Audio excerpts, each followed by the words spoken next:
aad baad maasantiin saaxiibayaal meel kasta joogtaan iyo daawashadiina meel kasta nala socotaan saaka waxaanu joognaa saan idin sheegnay golaha geela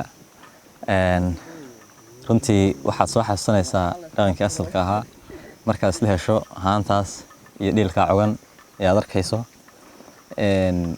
waqti hore ay ugu dambeysay geel sidan oo kale gaawaha cogan lagu maalayo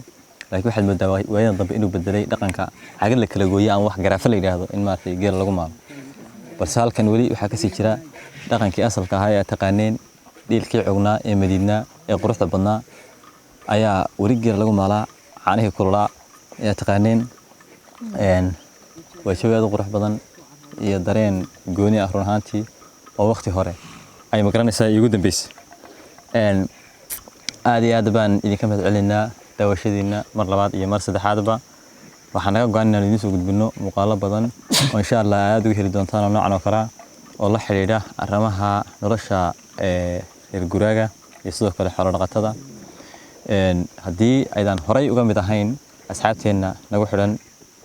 fadlan nagu soo biir si aad u hesho muuqaalo kuwan oo kale oo aad ku xiiso geliya aad